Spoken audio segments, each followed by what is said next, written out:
नमस्कार।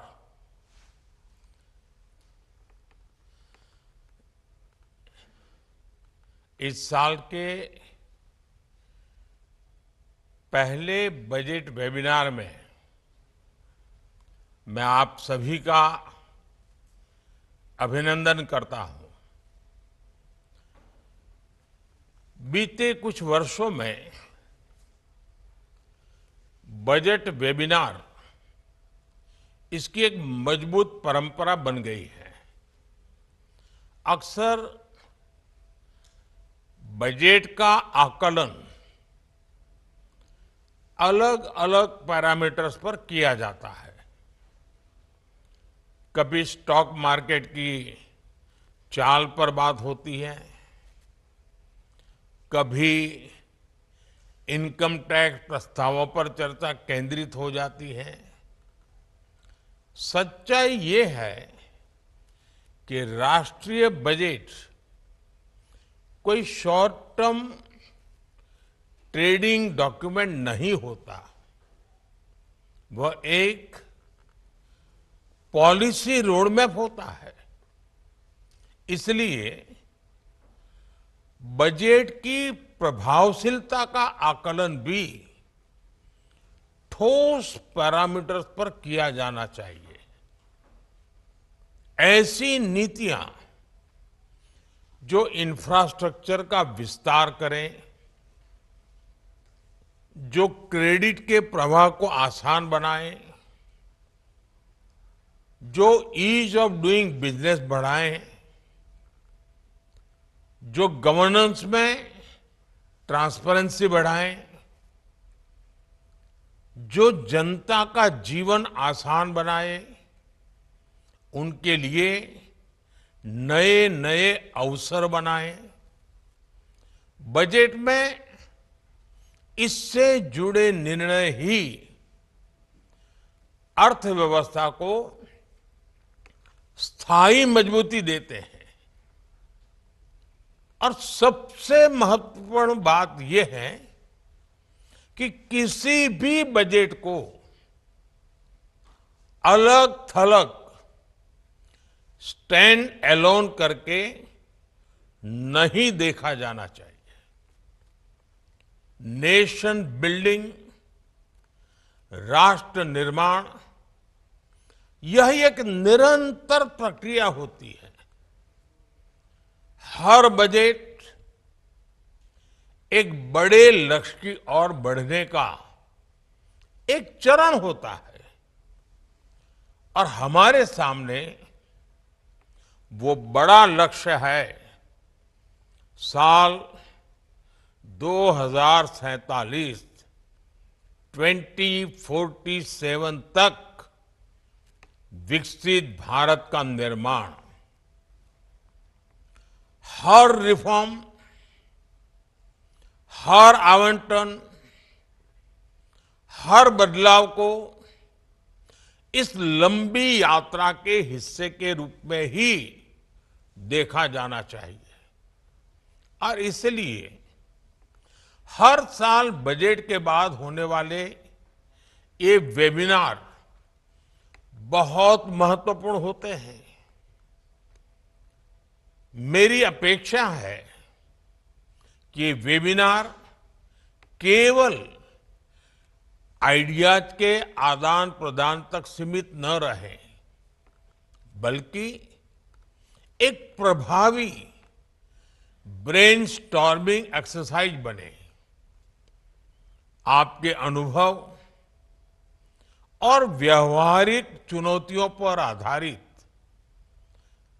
सुझाव आर्थिक रणनीतियों को और बेहतर बनाने और समाधान खोजने में अवश्य मदद करेंगे।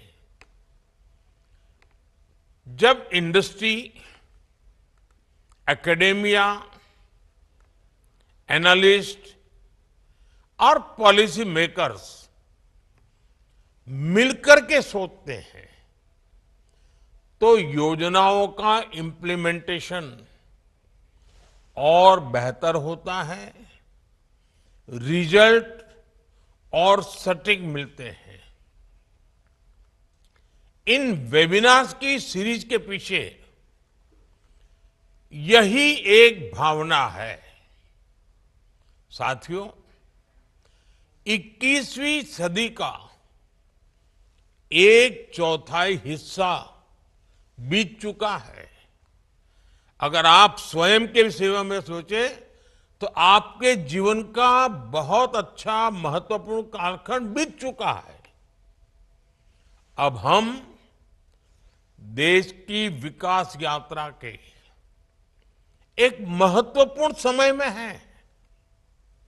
ये वो समय है जब हमारी अर्थव्यवस्था तेज गति से आगे बढ़ रही है और साथ ही भारत पिछले एक दशक में भारत ने असाधारण रेजिलियंस दिखाई है और ये संयोग से नहीं आई है।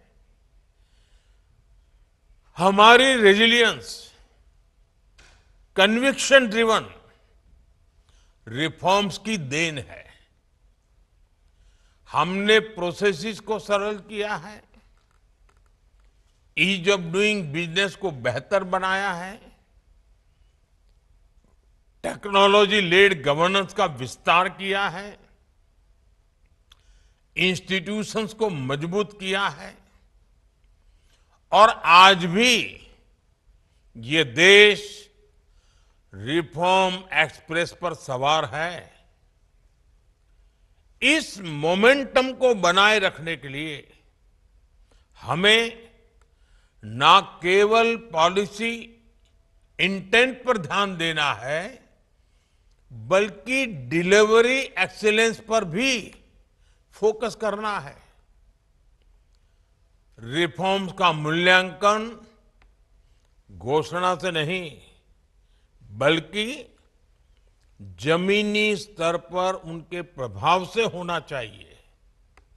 हमें एआई, ब्लॉकचेन और डेटा एनालिटिक्स का व्यापक उपयोग कर ट्रांसपेरेंसी, स्पीड और अकाउंटेबिलिटी बढ़ानी ही होगी और साथ ही ग्रीवेंस रिड्रेसल सिस्टम से इंपैक्ट की निरंतर मॉनिटरिंग भी करनी होगी।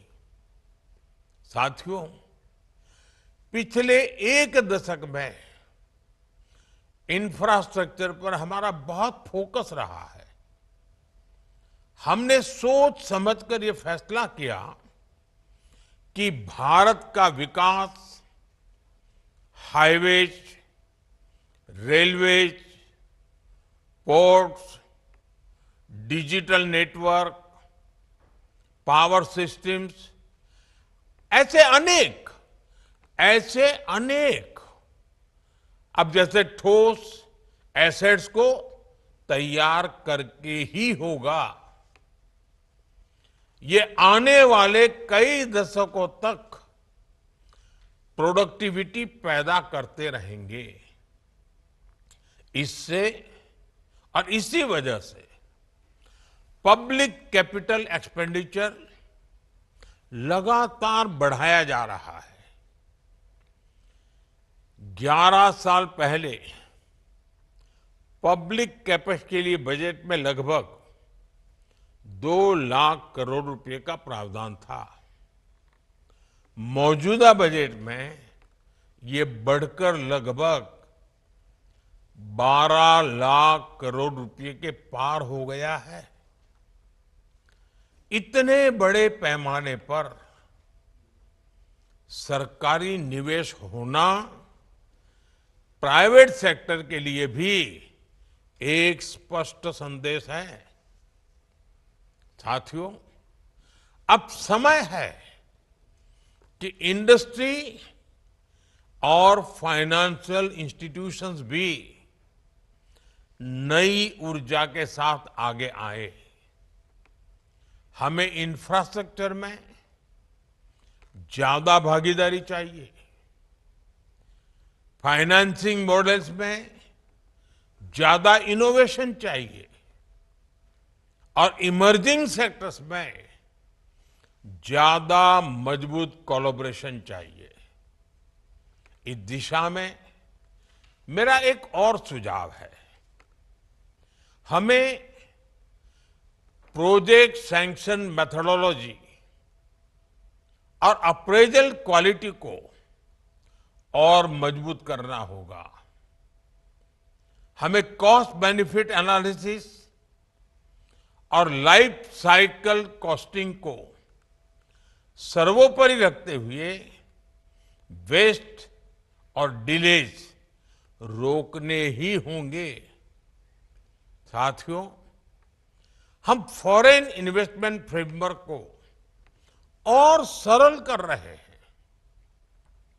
हमारा प्रयास सिस्टम को ज्यादा प्रिडिक्टेबल और इन्वेस्टर फ्रेंडली बनाने का है। हम लॉन्ग टर्म फाइनेंस को बेहतर बनाने के लिए बॉन्ड मार्केट्स को और ज्यादा सक्रिय बनाने की दिशा में भी कदम उठा रहे हैं। बॉन्ड की खरीद और बिक्री की प्रक्रिया को आसान बनाया जा रहा है। साथियों, हमें बॉन्ड मार्केट रिफॉर्म्स को लॉन्ग टर्म ग्रोथ के एनेबल्स के रूप में देखना होगा। हमें प्रिडिक्टेबिलिटी सुनिश्चित करनी होगी, लिक्विडिटी को गहरा करना होगा, नए इंस्ट्रूमेंट्स लाने होंगे और रिस्क का प्रभावी प्रबंधन करना होगा। तभी हम सस्टेन फॉरेन कैपिटल आकर्षित कर पाएंगे। मुझे अपेक्षा है कि आप ग्लोबल बेस्ट प्रैक्टिसेस से सीख लेकर फॉरेन इन्वेस्टमेंट फ्रेमवर्क और बॉन्ड मार्केट्स को मजबूत करने के लिए स्पष्ट और ठोस सुझाव देंगे। साथियों, कोई भी पॉलिसी फ्रेमवर्क तैयार कर सकती है, लेकिन उसकी सफलता आप सब पर निर्भर करती है। उद्योग जगत को फ्रेश इन्वेस्टमेंट और इनोवेशन के साथ आगे आना होगा। फाइनेंशियल इंस्टीट्यूशंस और एनालिटिक्स को प्रैक्टिकल सॉल्यूशन तैयार करने में मदद करनी होगी और मार्केट कॉन्फिडेंस को मजबूत करना होगा। जब गवर्नमेंट, इंडस्ट्री और नॉलेज पार्टनर्स एक साथ आगे बढ़ते हैं, तब रिफॉर्म्स रिजल्ट में बदलते हैं। तभी अनाउंसमेंट्स जमीन पर अचीवमेंट्स बन जाते हैं। मेरा सुझाव है कि हम एक स्पष्ट रिफॉर्म पार्टनरशिप चार्टर विकसित करें। यह गवर्नमेंट, इंडस्ट्री, फाइनेंशियल इंस्टीट्यूशंस और एकेडमिया का साझा संकल्प हो। ये चार्टर विकसित भारत की यात्रा का बहुत अहम दस्तावेज बनेगा। साथियों, मैं सभी stakeholders, financial institutions, markets, industry, professionals और इनोवेटर्स से कहूंगा, इस बजट ने जो नए अवसर दिए हैं उनका फायदा उठाएं। बजट द्वारा खोले गए नए अवसरों के साथ गहराई से जुड़े। आपकी भागीदारी से योजनाओं का इम्प्लीमेंटेशन और बेहतर होगा। आपके फीडबैक और सहयोग से बेहतर नतीजे आएंगे। आइए हम सब मिलकर रिफॉर्म करें, ग्रो करें और ऐसा फ्यूचर बनाएं जो विकसित भारत का सपना जल्द से ज्यादा जल्द साकार हो। मुझे पूरा विश्वास है आज आप सब गहरा मंथन करेंगे, प्रक्रियाओं को सरल करने पर आपका ध्यान केंद्रित होगा और हम ये गलती न करें। बजट के पहले भी हम आप सबसे कंसल्टेशन करते हैं, उसका मकसद अलग है। उसका मकसद होता है बजट और अच्छा बने, लेकिन अब बजट बन चुका है। अब बजट की चर्चा के लिए कार्यक्रम नहीं है। अब बजट में जो है उसको जमीन पर जल्दी से जल्दी उतारना, सरल से सरल मार्ग से उतारना और सबका, सभी स्टेक होल्डर का लाभ हो, उनकी भागीदारी हो, इस बात को ध्यान में रख करके आप चर्चा करेंगे, मंथन करेंगे तो ये वेबिनार सचमुच में वाइब्रेंट इकोनॉमी का दरवाजा खोल देंगे। बहुत बहुत धन्यवाद। नमस्कार।